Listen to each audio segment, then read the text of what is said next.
So, Carl, before we started recording, you were telling me about somebody who didn't want to be too big.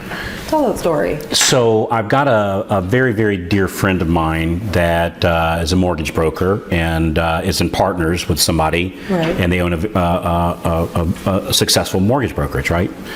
And let's call this person Susan, right? Mm-hmm. So I was Susan, her husband, are very dear friends of mine. So we were meeting this weekend, and her husband was saying, man, we never get to take a vacation, you know, because Susan is so busy with the company. It's a good time for everybody, right? And they have a lot of loans coming in. And my gosh, she's just one person. Yeah. Right? Naturally. And so later on, I was talking with Susie, my friend that is owns a mortgage broker company, and I said, Susan, why don't you get some help? Like, why don't you get some help? And she said, well, Carl, I never wanted to get that big. Mm-hmm. And what she really meant, and very dear friend, right? Really smart. I mean, I'm a huge fan of hers. Right. But what she really meant was, I don't want more headaches. Yeah. And if I get help, I'm not going to have less headaches, I'm going to have more. I don't want to have to go pay out a bunch of people. Because if I have more people on the team, I'm paying out more, I'm making less money. Mm-hmm. And I'm going to tell you, both of these things are not accurate, right? She's making a very smart lady, mm-hmm. making a decision on bad information. Wow. When you add people onto your team, it doesn't get harder, it gets easier. Because now you're not the one having to do all the work. You've got somebody helping you that they can focus in on, in her case, the back end stuff, like the chasing conditions and the paperwork, while you and her focus on bringing in new clients. Right. Now her idea is, I don't want more headaches. She assumes that if you bring in more deals, you're going to have more headaches. While that might be true, she won't have more headaches because now she's got her assistant mm-hmm. covering the headaches. Yeah. You follow me? So like we close, like my umbrella, we close hundreds and hundreds and hundreds of loans a month, right? Yeah. I've got fewer headaches now closing hundreds and hundreds, many hundreds of loans per month, right? As a team, I've got far less headaches now than when I was closing 10 all by myself. Right. And that's the message I was conveying to my friend, that getting help doesn't give you more headaches, it gives you less headaches. Because here's the secret. By the way, when you build this team, it's not a thing where, gee, I'm going to go bring on 67 people tomorrow. Right. I'm not saying that. You bring on one at a time. And so when you bring on one, when you bring on the second one at the appropriate time, you're not in charge of two people, you're still in charge of one.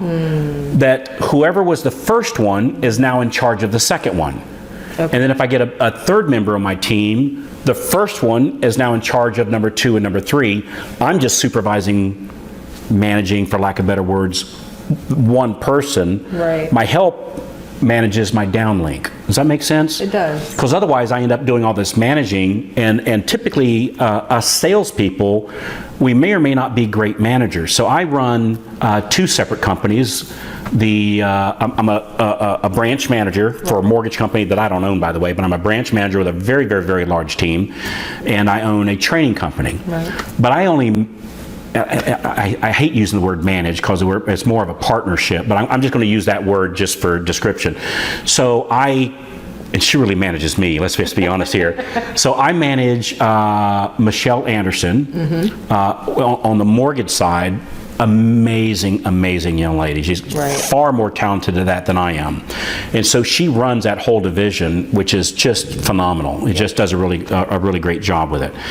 And so I don't have more headaches, I have less headaches, because Michelle is amazing, and she has people that she manages that manages other people, right, with this large team that we built over time. Of course. And then in the training side is the same thing, is I've got Diane and Tammy, mm-hmm. who again, they manage me, but let's be real. But for the explanation here, again, I'm partners with them, but I manage them per se, or we manage each other. Sure. And they manage the team. Right. And so I don't have more headaches as we build out the training or the mortgage. I have less headaches, but yet I have more of the benefit, the income. Right. And because the way you have to look at it is every time I bring somebody on my team, it's like buying ink for a printing press that prints $100 bills. And you go, well, I don't want to hire somebody because I don't want the expense. That's like saying, I don't want to go buy ink for this printing press to print $100 bills. It's a different way of thinking, and it's not our fault, and it's not my friend Susie's fault for thinking that way. It's what we were taught. Right. You know, the old, if you want something done right, you do it yourself, you know, thing. It's just flawed thinking, or that we were taught, and we have to retrain ourselves. So understand, number one, we're not looking to build the team to this huge level all at once. Like, it just kind of evolved into that. I didn't know how, I don't know when it happened, to be honest with you, you know, because it was just one at a time. My first one was only working 4 hours a week. Right. Drastically changed my business, right? And then she started working full time, and then I got another one, and then I got another one, and then I got another one over the last 20 years until it's what it is today, which man, it's impressive. Like, it's impressive. That's really the secret. It's adding one on at a time, Yeah. and putting somebody else in charge. And you be the visionary or the salesperson, and not necessarily the manager. Get your fingers off the files. Yeah. Focus on building your business, and not on all the paper chasing. So don't be afraid of growth. Growth is a very really cool things come from growth. Number one, I learned so much. Well, like Nina, when you came onto the team, I've learned so much from you that on my own I would have never learned these things. Like with social media and the camera work that you do, I've learned so much from you. So if I hadn't been honored to have you as part of our team, or us part of your team, however you want to look at it, I wouldn't have learned all these wondrous things. Yeah. And so as we bring people on, I learn more, and now we don't just have my years and years and years of experience.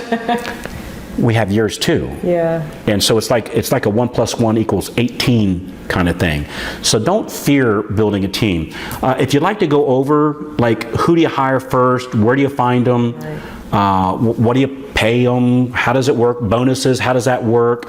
What do you do when they do what they do? When do you hire the first one? When do you hire the second one? There's a link on this page. Click that button. Would love to get on the horn with you for about 45 minutes. We can do this as a one-on-one call, and we can go over some of those things to help you build your team.